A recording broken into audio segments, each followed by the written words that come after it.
This is Saturday Morning Mysteries. And we're your hosts, Alexis and Grace. Hello, good morning. Welcome back to another episode of Saturday Morning Mysteries. We're your hosts. I'm Grace. And I'm Alexis. And we're back to continue our arc. And this week, Alexis is going to tell us her tale. We're recording on an evening, which is different than us. So I always feel like it's going to be a wild card when we're doing evening recordings. So, we're in a whole different state of mind right now. Let's see what happens. Alexis's building could be doing some work. We're probably not in the... we're probably not going to hit it, but I don't know. They could start early. The contractors could arrive early for once. Yeah, right. For once, they actually the one time. The one time I need them not to. And her power goes out. So, as Ron Swanson once said, contractors are literally the most miserable people on this earth. Just kidding to any contractors listening right now. Miserable because you have to work with us, the public. That's why, not you. Yeah, you're not as you an personally. Individual. It's a byproduct of the job. So sorry about that. It's not your fault. Not your fault. Yes. So we're gonna go, I'm sure, get into some spooky stuff. I'm ready to see what Mosley slash Momo get up to. I had to pause to remember our name we gave him. Yes, yeah. Momo. Although that might be confusing Momo and Mimi. Did we say that last week? Oh, I think we did. Did we make that up? Okay, yeah. Oh, well. It's and then we said, Momo too bad. They're besties. Yeah. Too bad. We're rolling with it anyways. Exactly. You can't stop We us. live in confusion, so it's fair. Yeah. Wonderful. Well, you are right that today's episode is... I guess not so much a curveball, but it's gonna be wild. Just like us recording late on a weeknight can be wild. So this will all fit in perfectly. Perfect. We'll jump right on in. Today's episode, it is from season 2 and is based on episode 8 of Moville Mysteries. And the name is Curse of the Mommies.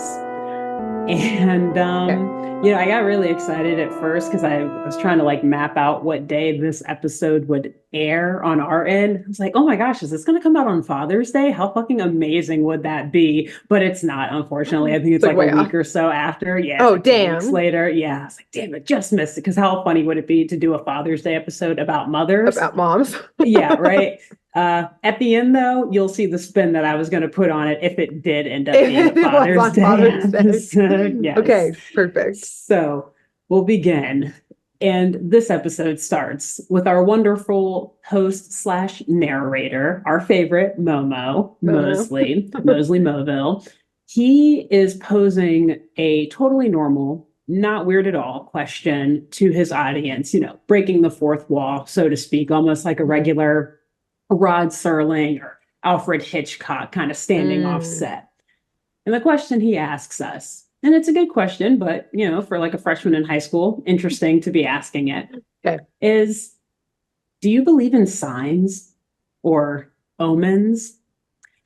And you see, these thoughts have been stuck in Mo's mind as of late, as things aren't quite normal in Ouija Falls. In fact, less normal than they usually are. First question was, define, what's the standard? Yeah, what is a normal day in Ouija Falls? Yeah. Well, yeah, probably like your first episode, just green ooze coming out of the buildings. Like the that's radioactive pretty waste, normal. yes. Yeah, finding a cursed jockstrap, normal. But today, things are a little different. Yeah.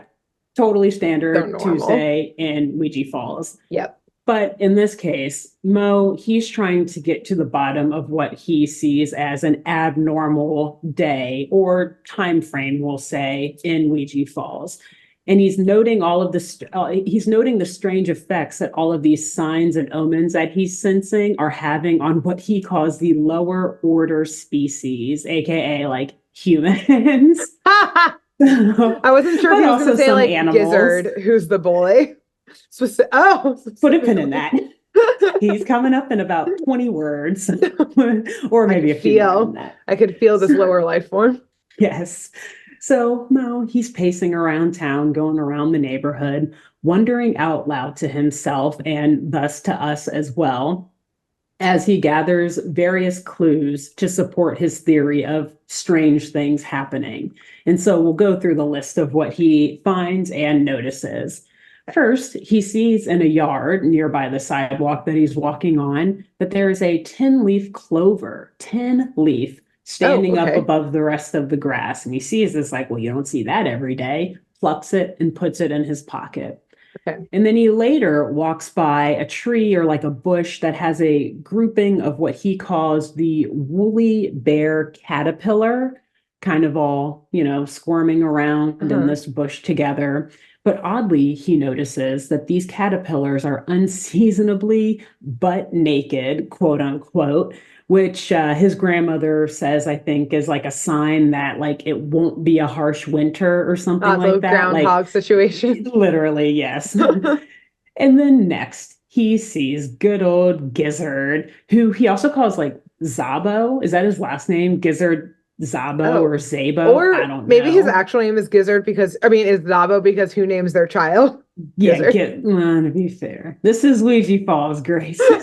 Exactly. You're right. Zabo's also not a normal name. Yes. I guess a last name maybe, but yeah, it sounds artsier regardless. Than my child. Hello, meet my small baby, Gizzard. Gizzard. Oh, look at his eyes. So cute, little baby Gizzard.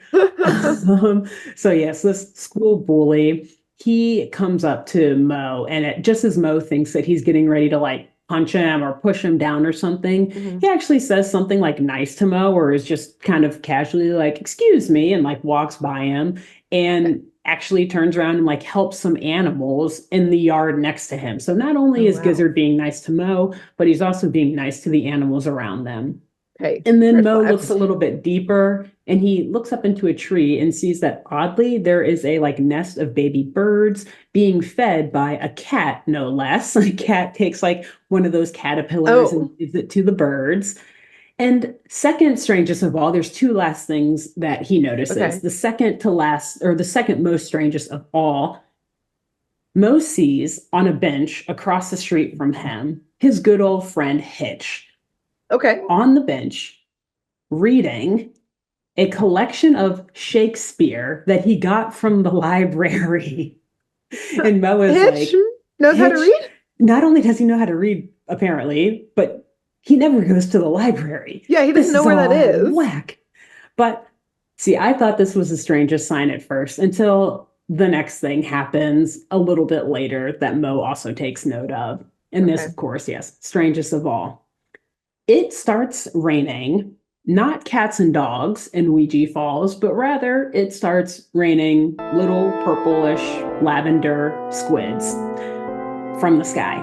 Sky opens up and squids, the animal, the fish, like actual little squids, multiple tentacles, the big, triangular little pointed heads, squids falling. Can I the sky. Side note something? Yes, totally. Please do. For like 8 seconds. If it'll help make sense of any of this. It won't, but it will side note into like only a half piece of information. I'm here that for it. At some point, this was like many years ago, there was a town, I want to say it was in Kentucky, but that could have been like the meat shower was in Kentucky. There was some place, I think like in Appalachia or something where like I don't know if it was the squid shower or the meat shower. It was like, I want to say it was in Appalachia or some shit. And like goo fell from the sky multiple times.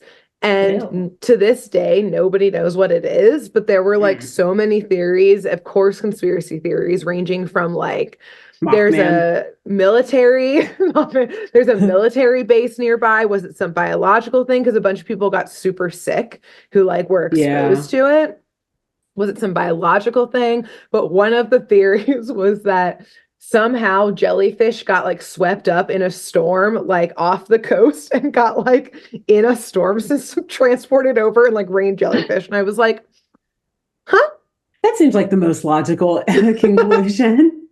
So that's now my theory is that there was a tropical storm that led these squids to be falling in Ouija Falls. I have a lot of questions about that story. My knowledge of meteorology is pretty limited, but don't most storms move east to west? So like where would it be? How far from the west would it come to get to Kentucky? I already I guess said maybe I it only came from the have. Gulf of Mexico and went like I already told you that I northeast. only had half of the facts of this That's story. fair. That is I also should a never ask story that like questions. happened, but they don't have the facts as to why. And now you're asking me True. technical questions about meteorology. Hmm. I am. I Well, need the let me get my science green behind this, screen, Grace.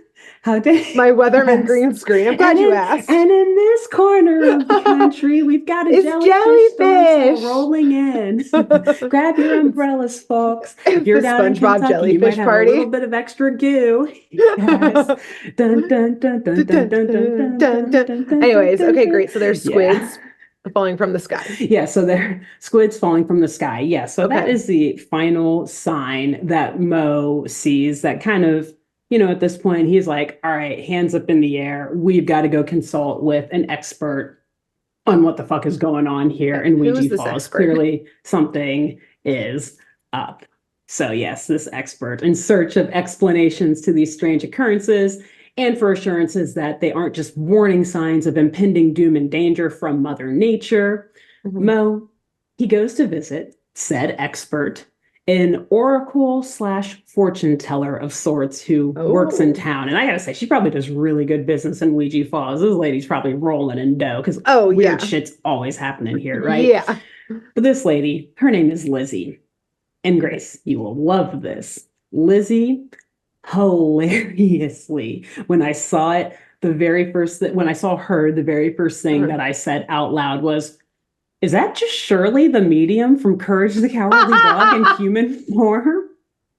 She literally looks like Shirley, the medium in human form. Like the red scarf, the voice isn't as like high pitched or whatever as Shirley's, but like it's like a half octave lower, Oh my maybe. God. I Like a mean, slightly it's bigger literally, chihuahua. yes, like a human size. Just it's like, how people have the Is she side by super side of like, old? this is your dog counterpart. Yes. Like this is it's Shirley and Lizzie in this case. She had like the big sweater. Yeah, like kind of Old. draping over. Yes. She's old. I think, she's got a mole or something somewhere. And yeah, it's Wow. the same, Fuck basically, exact thing. And I meant to look up when exactly the Shirley the Medium episode came out. I forgot. I was like, oh, who did it first? Who inspired who? Inspired who? Yeah, wow. So I'm so nonetheless, happy. that's all you need to know about the way she looks. I was like, Grace will get it as soon as I say that. Yes, that's perfect. So Mo, he goes to her shop, and he's running through all of these oddities, omens, and signs with Lizzie. And she surmises based on the evidence that he presents, because he shows her the clover. He's got it all laid out on her counter, like the clover. I think one of the squids he picks up and throws down. He took a picture of Hitch reading the book, and it's like on there, and one of these she's like, who caterpillars. is this? No, who's actually, this it's child? kind of funny. She looks at it and she's like, "You're right. All of these are the strangest things I've ever seen." Like implying that she knows Hitch is a fucking idiot. Like, this is probably a small town, probably. Yeah. This is commonly known in the town of Moville Falls that Hitch is a dumbass. So yes, she grabs from the bookshelf behind her counter a copy of the ancient almanac called Uncle Elmer's Almanac. And based on the writings of that almanac and the evidence that Mo has shown her, she surmises that a prophecy is soon to take place. And she explains to Mo and us how exactly this is going to go down. So first, I think one of the pieces of evidence that he shows her, like she flips through the almanac and says, okay, I think it's a 10-leaf clover. She's like, well, that is a sign that there will be a total eclipse of the moon paired with an ancient comet passing the Earth. And Mo's like, interesting. And so then she moves to the next piece of evidence, and she's like, this tells us that the planets will all align and an ancient comet will pass Earth. Wait, I'm sorry. I'm like, is this Avatar? Yeah, right, maybe. Now we know which one came out first in that case. Yeah, Avatar, you got some explaining to do. Okay, go on. And then she says the third piece of evidence surmises or explains to them is that the summer solstice will soon be heralded in. by an ancient By a comet that comet? has not been seen since the days of pharaohs passing the earth. Okay, so there's a comet And is what she's telling us. exactly. And that's Okay. literally what Mo says. He's like, so there's going to be a comet, right? And yes, moral of the story, ancient comets or comet singular or are about to pass the earth some point soon, perhaps tonight, it seems. So Mo, he rushes out of the store. I think he takes the copy of the almanac with him. She lets him loan it or whatever, or puts it on loan for him. And he, runs home, finds a nice telescope, and he decides to head to a high point in town that'll give him an excellent view of all of these celestial events and space happenings that Lizzie has just described, which also, that would be terrifying if all of that stuff happened in the same day. Like, wouldn't that be kind of crazy? And I'm not, let's get Justin on here to talk about the probability, but how likely is it that all of this stuff can happen at once? I mean, all at the same time. Yeah, I would be scared. I'd be like, are the freaking Titans coming from like Hercules or something? It's truly the end of the world. So yes, Mo, he finds this nice spot in the park to watch all of this shit go down. And he's getting his telescope set up and he's preparing to spot the comets. And as he's doing all this, he's also like reading more about all of this stuff that Lizzie was talking about from the almanac. And he essentially he describes or gives his Cliff Note version of comets, like describing what they are, like giant balls of, what does he say? Like space dust, etc., like rock flying, hurling through the sky, etc., and says that comets often, give way to ancient omens that signal the beginning of the end. Oh, okay. Yes, and of course he leans into the camera and does a lot of eyebrow work for us to let us know this is serious shit. But more seriously, he loves his eyebrow work. But more seriously, he also reads from the almanac that it is foretold by the ancient oracle, which I'm like, wait, Lizzie, did she write this in here? Or Uncle Elmer? Uncle Elmer, he is the ancient oracle. But yes, it is foretold by whoever, Uncle Elmer, maybe, that 3 sister comets shall converge and travel together. And upon their meeting, whosoever doth make a wish, so it shall be granted. Beware! And that, I don't know if that was in the book or if he added that in. That was a Mo. But I think that was a Mo. Yeah, that was a Mo. That was a Mo. Okay, so basically... a motive MO. So basically, yes, the 3 omens were 3 separate comets, not just one. Exactly. That's what I think we're taking away from this. Yeah, that all those omens are signaling. They're all coming together at once now because, yes, there are supposed to be 3 comets. Okay. So I guess, the woolly mammoth caterpillars, they wanted to grow their fur this year, but they were like, damn, those comets are coming. We gotta, just, I just can't do it under pressure like that. Yeah. No, everybody's looking. Everybody's watching. I'm nervous. Everybody's watching. So after reading this from the almanac, Mo, he's looking around the park and he happens to spot 3 of his classmates sitting nearby in the park, of course, chatting it up, laughing and giggling together. And this is where our episode today is going to take a little bit of a turn. And we're no longer going to talk about Mo. We're going to talk about these 3 classmates. And they are 3 teenage girls named Alyssa, Beverly, and Veronica. Okay. And these 3, they are best friends. They're thick as thieves. They are the best besties that any teen girls could ever be. And they all happen to be next door neighbors, living by each other in Ouija Falls. Mm-hmm. And as teenage girls tend to do, they often fight and argue with their mothers about things like getting their belly buttons pierced, rollerblading in the house, playing music too loud, wearing skirts that are too short, coming home in time for curfew, and fairly enough flirting with boys who are much, much too old for them. Parents are in the right. They are in the right. And we see montages of all these things happening earlier in the episode. So you'll see when you watch it, yes, the parents are almost always correct in these cases, but that's also our age speaking at this point, now that we are no longer teenage girls. So the girls, they often get together and they vent about how totally lame their mothers are and how they never let them have any fun or do the things they want. Like in particular, right now, the girls are trying to get tickets to the hottest concert in town for the biggest, most famous boy band that every teenage girl in Ouija Falls is absolutely in love with. And that band, of course, we've mentioned them in a past episode, is NSYNC. Actually, not true. They were actually called NSYNC. I just remembered in the episode that I did, my last episode, Milo mentioned them because he was like, "Oh, yeah, actually related," and they actually called them NSYNC there. But in this episode, they got in trouble. They got sued after episode 2. Yeah. Damn, that was quick.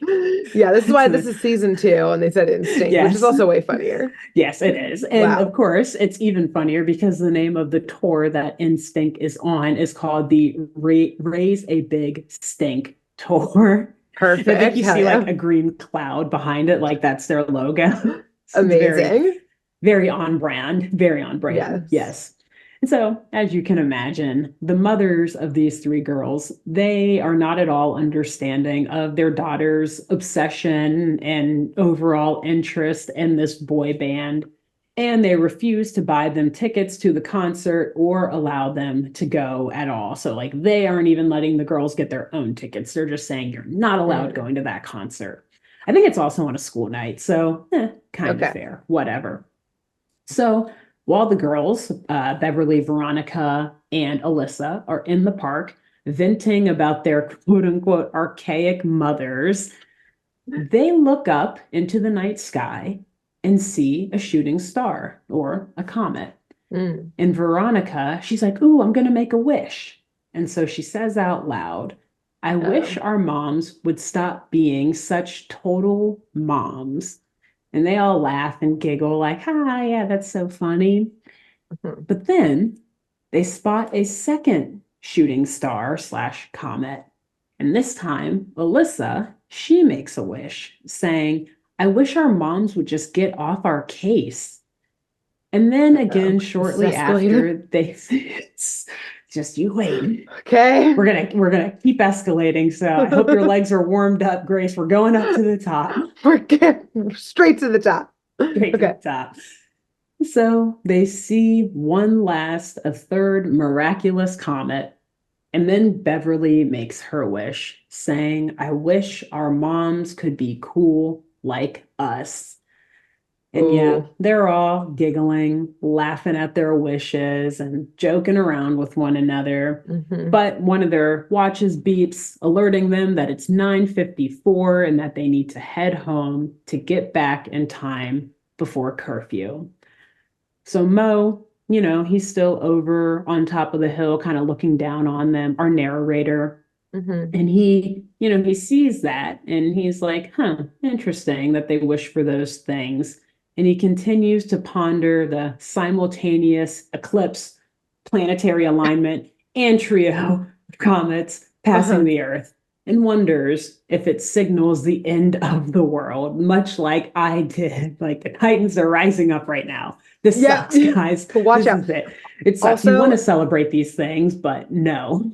Were you saying even like so close to then describing the 3 girls, the Titans rising up? I pictured initially the 3 girls as the Fates, or not the Fates, the Muses. Is it the Fates? No, the Fates who like cut the string in the underworld. Yes. Yeah.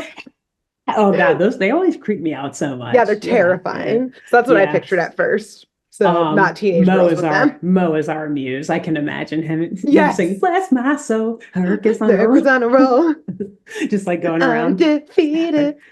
Now I gotta watch Hercules. Anyways, so we always give each other reasons to watch random movies in this podcast. So here for it. We're always happy about it. Yes. So the next morning in Ouija Falls, things are even more different than they were the day before. Okay. Our trio of teens, again, Alyssa, Beverly, and Veronica, they've noticed something strange about their mothers, who are named, for what it's worth, Jill, Catherine, and Lisa, respectively.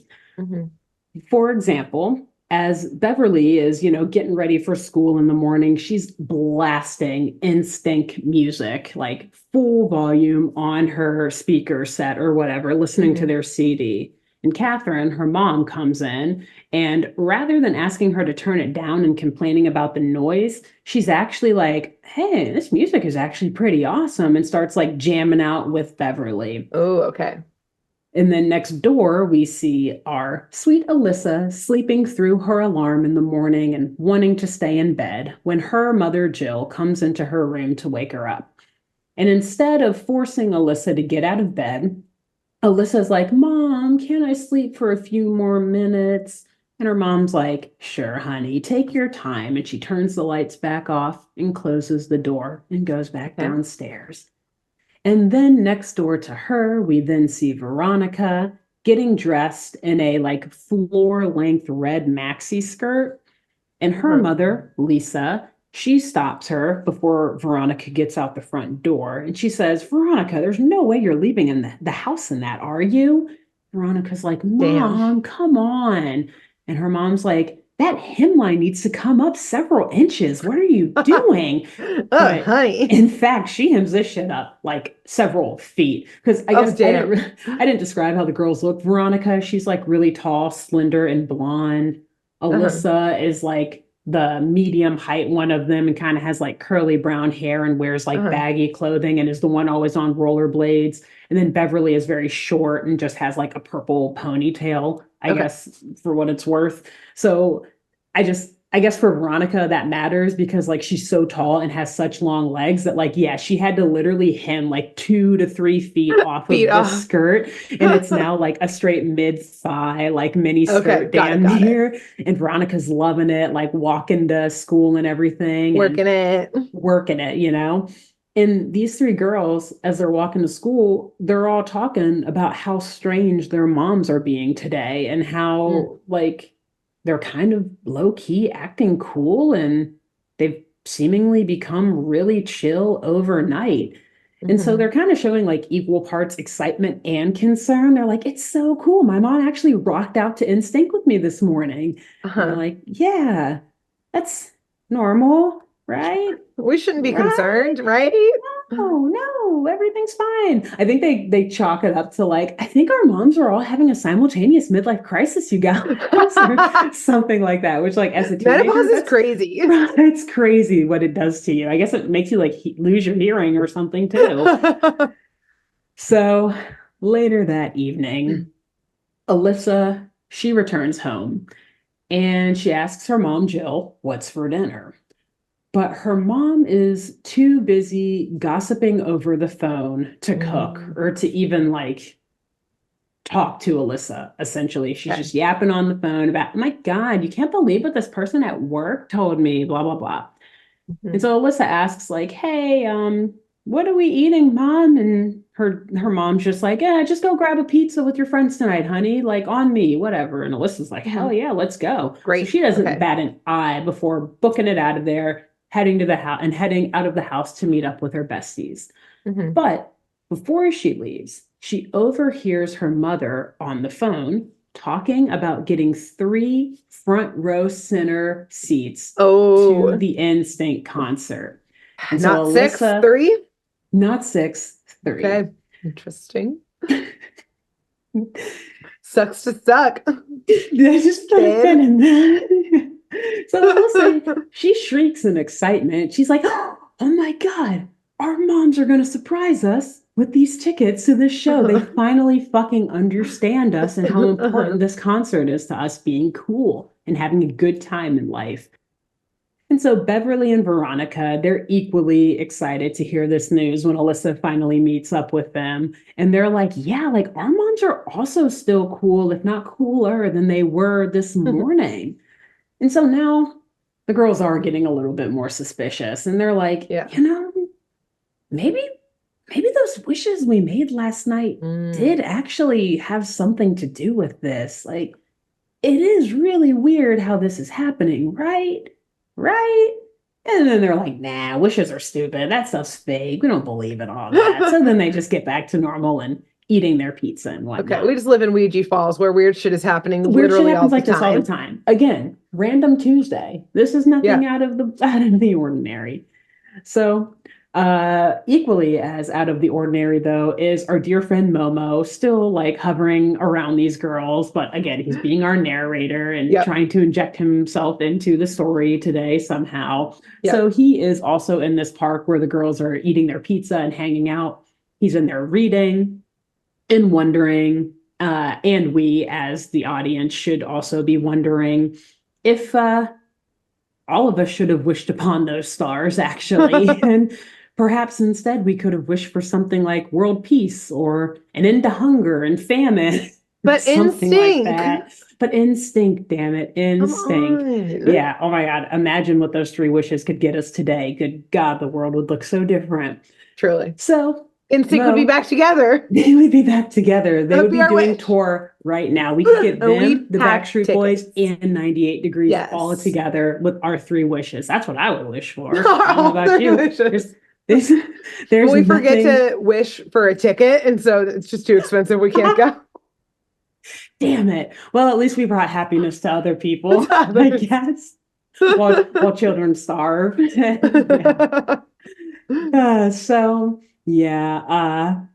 As Mo wisely notes, though, after kind of making light of this, like, oops, should have probably wished for world peace and end to hunger. He also notes, as do I at this point, that he has seen enough sci-fi movies to know that these sorts of things often, if not always, backfire. Mm-hmm. And this is where we begin to see that backfiring come into fruition. The next morning, it's just about as strange as the one before that. The entire neighborhood is woken up by the heavy-ass bass and guitar riffs pounding from the surround sound speakers in Beverly/Catherine's house.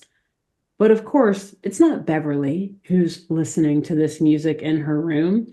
It's the mom, Catherine, who is blasting the tunes from the living room, jamming out, rocking out. Literally, you see like shingles falling off of their roof because the house is like shaking so hard and like the neighbors' houses are shaking. In there. Literally, she probably bought new ones with how cool she is now, quite frankly. Yeah, true.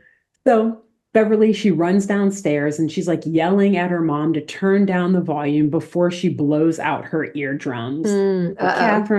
Catherine, the mom, she's way too deep in the middle of an air guitar solo to pay attention to her daughter. She's like on the sofa shredding, like, sorry, girl, can't hear you. If you don't like it, get the fuck out of here. I'm busy. This is my house. It's my house. You don't pay a damn bill. I can such a little bitch, Beverly. It's my house and my health insurance. Why are you such a little bitch? Why you being a little bitch, man? Grow up. Got your grow up hair. Yeah. I don't see you paying for health insurance.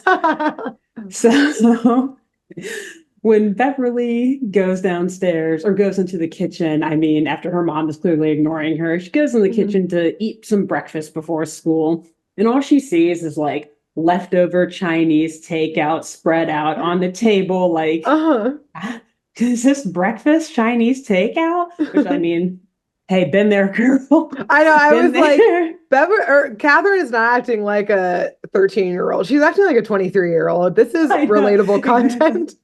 Right. I was like, this is like grad school, like prime grad school, late college years, like in a nutshell. Yeah. So this wholesome and nutritious breakfast is clearly not, it's not what Beverly had in mind. So she's a little concerned at this point.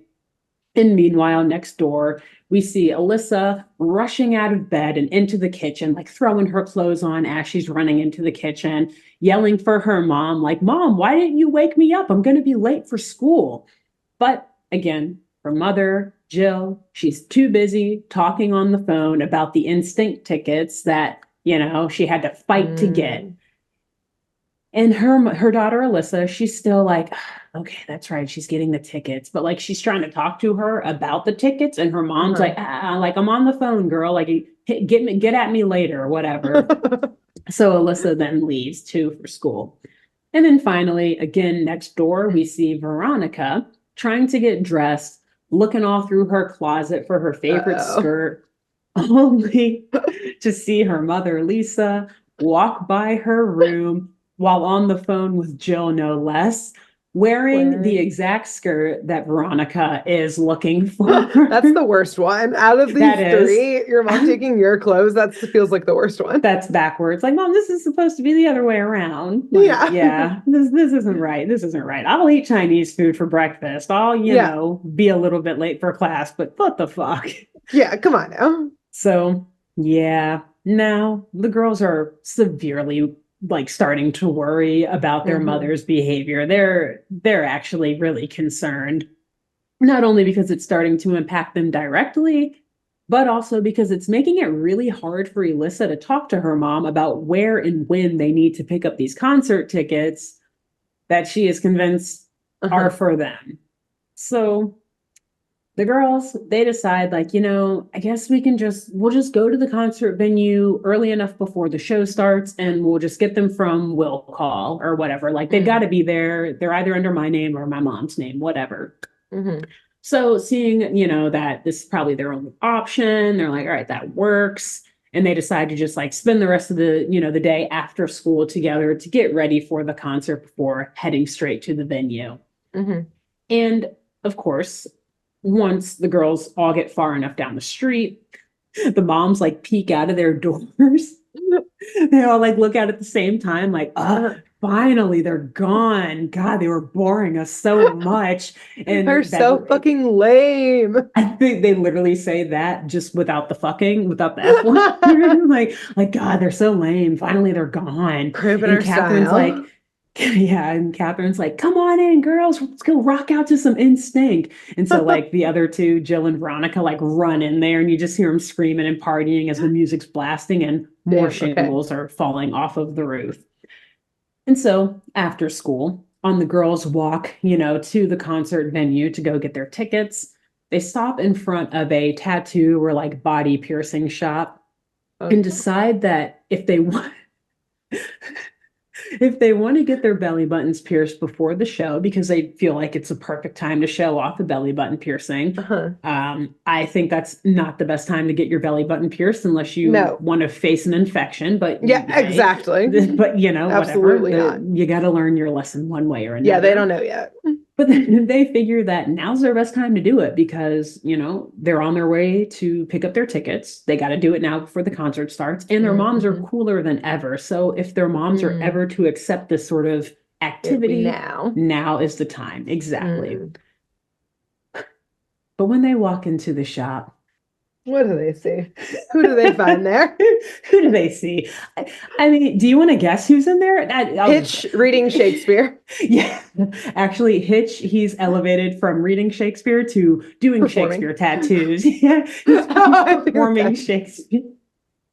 Yeah. He's performing. He's rewriting Shakespeare. No. Yeah. They're horrified to see their mothers in this parlor, dressed in like punk rock and emo clothing, all wearing crop tops, of course. You gotta show them belly off. buttons pierced, nose rings, all sorts of different like piercings and like, lots of like studded jewelry and everything. And apparently one of them says like they have a tattoo that would make their daughter faint if they saw it. I forget which one, but like implying an NSFW tattoo going on here, which would also make me throw up if my mother said it like in that sort of way. Yes, exactly.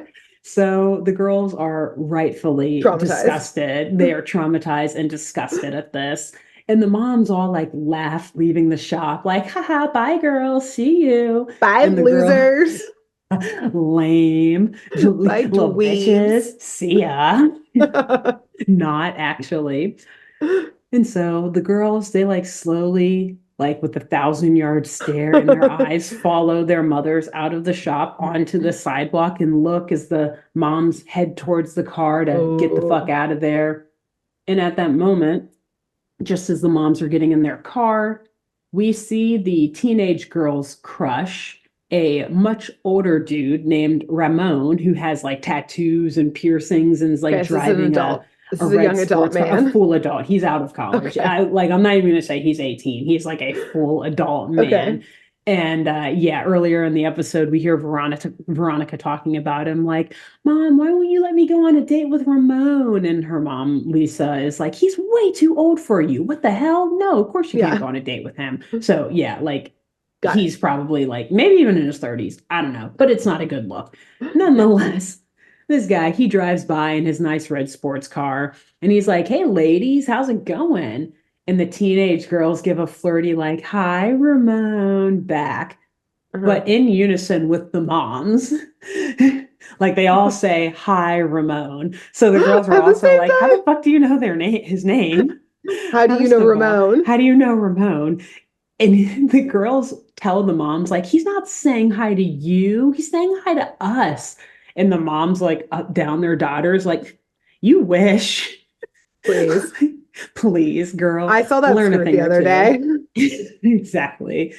So, of course, as the moms get in their car and drive away, this point is proven when Ramon peels off after them. Ramon's in the right here.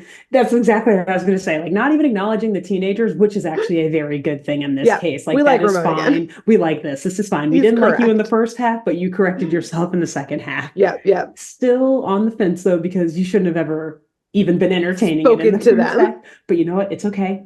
Your new pursuits are fully legal age. I'm gonna assume that the girls thought that he was flirting with them when he would really just be like, hi, excuse me, I'm trying to get by you on the street. Because that's how teenage girls are. So, or the whole time he was just trying to flirt with their moms. And he's like, oh yeah, those are the 3 girls with the super hot moms. Like, yeah, I'll be nice to them because maybe they'll like invite their me moms over in and I this can flirt with their store moms. Too. Yeah, awesome. So yeah, that night, the girls, they still decide to head to the overflowing concert venue. You know, you see like a line and a massive crowd outside waiting to get in. And they've got hopes of picking up their, for whatever reason, they still think these They still holding on to this. That's all they got. They're like, our moms may be horrible now, but they're not that horrible, right? That's where they draw the line, right? Right? Which, like, I don't know, as soon as they mentioned that tattoo, I would have been like, oh, fuck, I don't think those tickets are for us. As soon as our 3 moms drove away without saying goodbye to us, I would have been like, oh. As soon as I was offered leftover Chinese takeout food for breakfast, I would have been like, damn. Oh. You know, they might not care about us, actually. Yeah. Like, I don't know at what point they should have gotten the memo, but yeah, it's a little too late now. Many. These are the signs and omens that Mo is talking about. Yeah.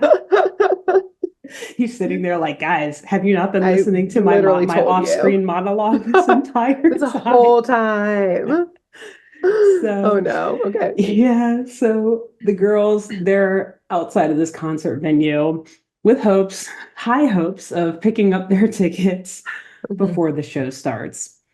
But Alyssa, I guess, since her mom is apparently the one that got the tickets, she goes to the will call to go get them. And she reports back to the other 2 and tells them that the doorman told her that their tickets have already been picked up by some quote unquote trashy chick with a nose ring.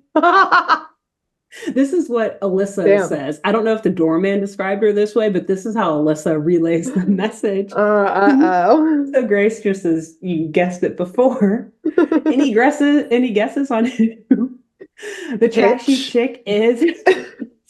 We did see him do a little cross-dressing in the first episode. So, you know, you're true.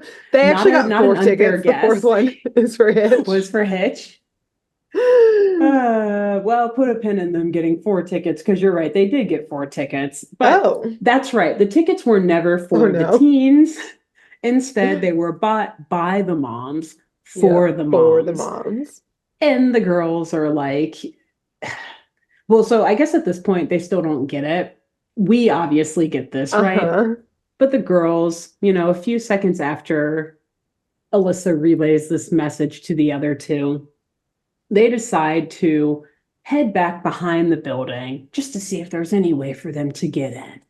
And at this point, it is confirmed for them that the tickets were never for them because they see their moms in the same like punk emo outfits, all their piercings hanging out.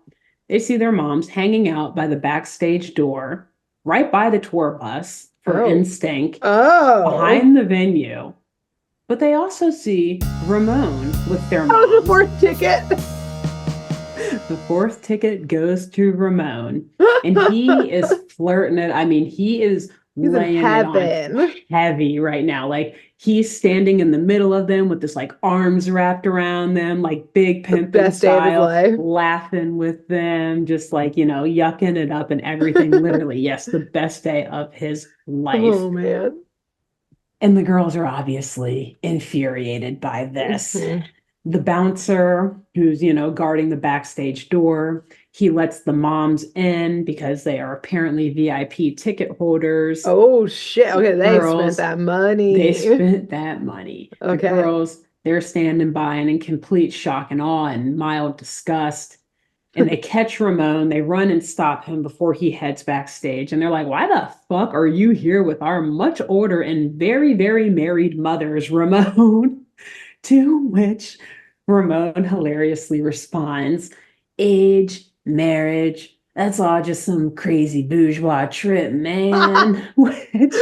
He's like, girls, are you familiar with a cougar? With a cougar. You familiar with the concept of open relationships? You'll understand one day when you're older. With a MILF. You'll understand one day when you're older what a MILF is, but for now, just leave it to me. So, yeah. And also, this is very funny because earlier in the episode, when Veronica is complaining to her mother about not letting her date Ramon, Veronica quotes Ramon essentially saying that exact same thing to her when she was like, Lisa was like, you're much too young for him. And she was like, well, Ramon says age is just some crazy bourgeois trick. He was still talking about her mom. He was talking about her like, yeah, it's some bourgeois trip for like your 50-year-old mom. Like, yeah, if she's only 35 years older than me, I don't care. That's fine, man. It's all good. So, yeah, which also 35 is probably not the right number there, but whatever. Ignore my math in this regard. So, yeah, the girls are pissed off at this point. They try to follow their moms and Ramon behind stage, but they're obviously blocked by security. Yes. And Veronica is like actively making threats at Ramon, saying she's going to beat the shit out of him, essentially. It's not working, thankfully. Her girls, cute, but like her girls are holding her back like they really needed to anyway. She wasn't going to get backstage, doesn't matter. Yep. They don't have tickets. They're not VIP holders. Sorry. So, sorry about it. Sucks to suck, girls. So at this point, they're pretty much feeling like they're living their worst nightmare ever and that their lives are over. Which, like, fair if I were in their position. Although they were in the wrong from the jump for the most part. Like, at this point, yeah, like, this would suck. I would hate this happening to me. So, they want to still feel like they're a part of the concert experience. And I guess they want to be there to like confront their mothers when the moms leave the concert. So instead of going back home, they just sit on a bench across the street from the concert venue. And they kind of just like sit there and sulk and cry and whine together about how unfair it is and how shitty of a situation they're in. And eventually, they just kind of like drift to sleep on this bench, in this clearly safe town of Ouija Falls. But as they fall asleep on the bench, we see that infamous trio of comets continuing to move throughout the sky above. Okay. But they're no longer traveling together. They finally diverge, and each comet goes its separate way. Okay. And shortly after this, the girls are woken up by Ramon, of all people, who's, he's, like, I think he's like honking his horn or something at them or calling them up like, hey, wake up, girls. What are you guys doing sleeping on this fucking bed? Hey, kids, this is unsafe. Yeah, this is unsafe. He's like, I'm being a father figure right now to all three of you. You need to get I'm home. all three of your new stepdad. Yeah, so we're gonna work out the logistics later. It actually works that they live on next door to each other. You just have to like go from back door to back door. Easy, super easy.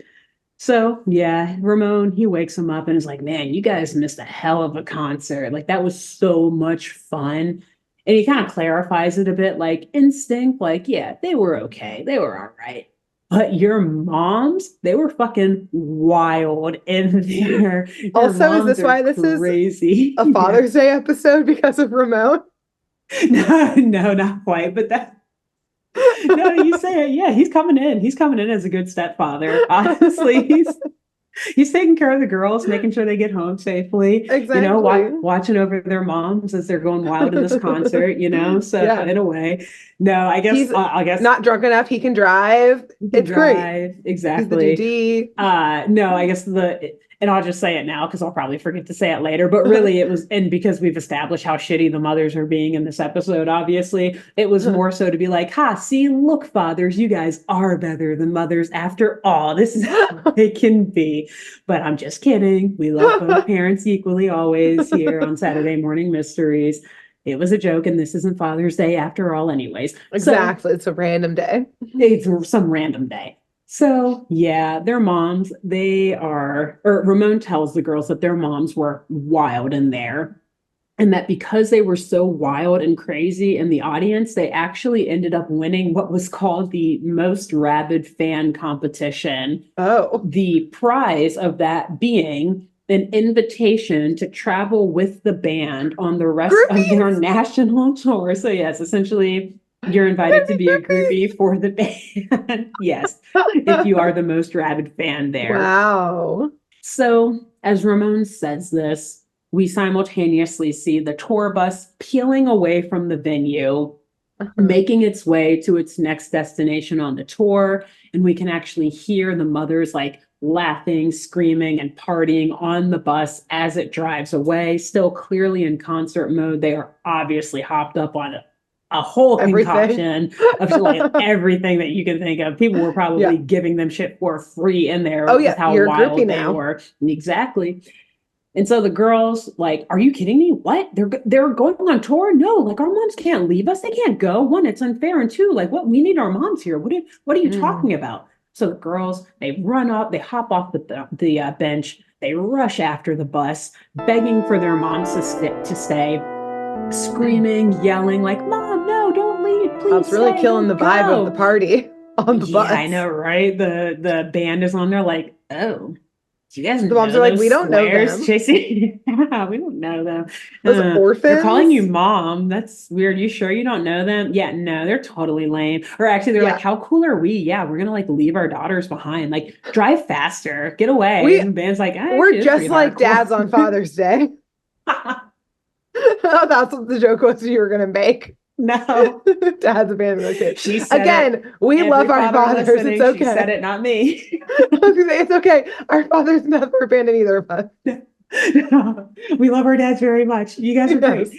So the girls, they're running after the bus with all their might, but they're just sucking up all of the exhaust that the bus is leaving in its wake. It's not doing any good. They can't outrun a bus. No, big surprise. No. But their fierce screams to their mothers begin to fade. And we then see, the screen kind of shifts or transitions from them running through exhaust smoke. And we then see Alyssa in her bed, rolling, tossing, turning, screaming for her mother to get off of the bus. It's just, you're like, damn, I did want their mothers to abandon them. I didn't want it to be a nightmare. Be like broken because when the comments split up, I thought the curse would be broken. Yeah, I know, and I'll admit, I think that like lost opportunity on the writers here. I think they just needed to end the episode, and they were like, yeah, that'll take too long to explain it. It was a dream. That's like the biggest cop out of every like sci-fi and like horror thing ever. Yeah, like it was all a dream or blah blah blah, whatever. Yeah, it never happened. So Alyssa, she shoots up in bed and she sees her mother, who's back in her normal clothes and back to her regular motherly bossy self, standing at the foot of her bed, telling her daughter to get up and get ready for school. And meanwhile, Veronica's mother is also apparently back to normal, and she's telling Veronica, like shoving a brown paper bag in her face, like, you need to be happy about like the lunch that I packed you. If you want something different, make it yourself. And then next door, we see Beverly's mom, who also is seemingly back to normal, complaining about the vile lyrics in Instinct's music and forbidding Beverly from listening to their music ever again. And so at this moment, we then see like a split screen of all three of the teens exasperatingly saying, "Mom," before running in and giving them the biggest hugs they've ever given them in their lives, equally shocking and satisfying the mothers. The end. Aww. Yeah, so happy Mother's Day, moms, 2 months later, or like a month and a half later. And happy belated Father's Day to all of the fathers out there. Yeah, including Ramon. Including Ramon, all the fathers and the stepfathers, no matter the age differences. Yeah. I was gonna say, maybe Stepfather's Day is 2 weeks after Father's Day. Yeah, we're celebrating it now. Sure. Yeah, exactly. Yeah. Wow, that was incredible. I bet that one mom still has a not safe for work tattoo though. Oh no, she does. Yeah. The moms are still people too. Yeah. Part of me thinks, maybe, and we'll help the writers of this episode out a little bit. Maybe the curse was broken and the girls actually they just inhaled so much exhaust that they just fainted in the streets. And Ramon is like, "Oh my God, I have to take my daughters home. I have to get them home to safety." So, he threw them in his car, drove them back home, dropped them each off, put them back in bed. The next morning, the curse was lifted. The mothers, they figured out, what the fuck are we doing on this tour bus? Oh my God, we have to go back home to our... you guys? Why are you shoving cocaine up my nose? What are you doing? Okay, just one last hit and then I'll go home. Actually, I'll just take that with me and then I'll go home. Some things never change. Yes. So, and then they went back home. I feel like that could be an easy explanation for it. Yeah. That's what I vote for sure. Yeah. So thank you, Ramon. Again, our unexpected hero of this episode. Exactly. Yeah. Wow. Ramon, they do it all. He did it all. Good for him. Good. Thanks, stepdad Ramon. He deserves the spot, actually, of stepdad. He does.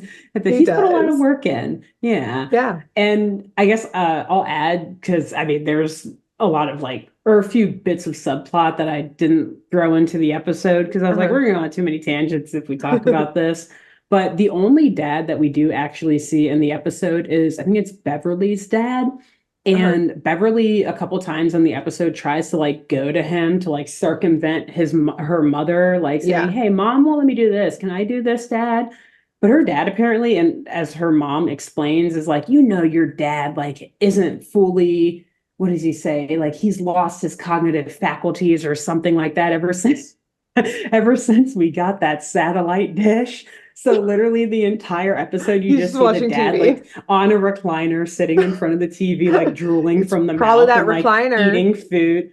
From your last episode. Yeah, right. Could be. Just shoving food in his face, watching the most random shit, Australian football, which involves alligators, wrestling football players. He's not even going to notice Ramon and worming his way into this relationship. Honestly, he'll probably appreciate it because happy wife, happy life, right? So if Ramon is making his wife happy, maybe she'll cook better or something. Exactly. And, clean up the house a little bit more. Who knows? Yeah, the daughter will stop complaining to him. Exactly. It'll work for everybody. Yeah.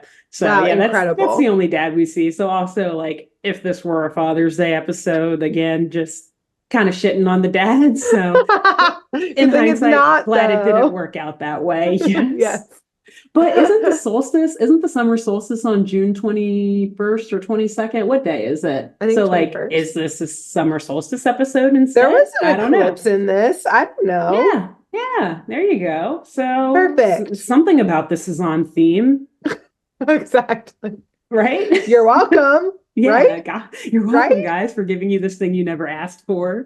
Geez, be a little more grateful, audience. God, please. yeah.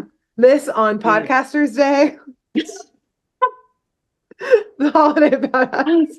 How dare you? Not. Please, if you're listening, drop a comment wishing us a happy Podcasters Day because it's definitely today. It's been no one giving them. Where is our card? Yeah. Just wondering. Wow, great job. Thank you. Great work. So That is it for today's episode. And I know that next week, Grace is going to surprise us with yet another creepy, spooky, mystery, horrifying tale, perhaps from Ouija Falls. And until then, Grace, who should the lovely listeners and viewers tell about this podcast? Well, I think you got to tell stepdad. Yeah. Hey. Your own, friends, whoever. Tell stepdad. Tell a stepdad. Doing their best. Yep. And then who should they tell after that? Ooh, after that, I think you should tell a tattoo artist. Yeah. Nice. Someone who does tattoos and ask. Could be a stepdad. Could be a stepdad, very true. And ask them what who the oldest person they've tattooed was, and if that tattoo was not safe for work. I have a feeling the answer is yes. Yes, yeah, definitely at that age. Well, yeah, who knows? I guess we'll hear. You guys might regret asking them this question because you might hear some details you don't want to hear. I'm actually already kind of disgusted imagining what you all might hear. But we'll let us know. With you. Yeah, we're in this together. Yes, just like a stepdad is with his new stepchildren. Family. We're all in this together. We're all in this together. Perfect. Yes. Until next time. Bye. Bye. Thanks for tuning in to Saturday Morning Mysteries. If you enjoyed this episode, please share, rate, review, leave us a like, and drop a comment. We post episodes every Saturday and bonus tune tangents whenever we feel like it. So please subscribe so you don't miss the shenanigans. And if you want to follow us on YouTube, click the bell under the YouTube subscribe button to receive notifications when new videos are posted. And if you want to subscribe to the podcast, we have no idea what you're listening to us on, so just hit the big subscribe button on whatever app you're using. We believe in you. Give us a follow on Twitter and Instagram at SatmornMist, all the abreves, and let us know if you have any episode or show requests by emailing SaturdayMorningMysteries@gmail.com. Thanks to Jenna Kendall for the logo design and to Ava Sakiki for the music used during this week's episode. See y'all groovy kids next week on Saturday Morning Mysteries.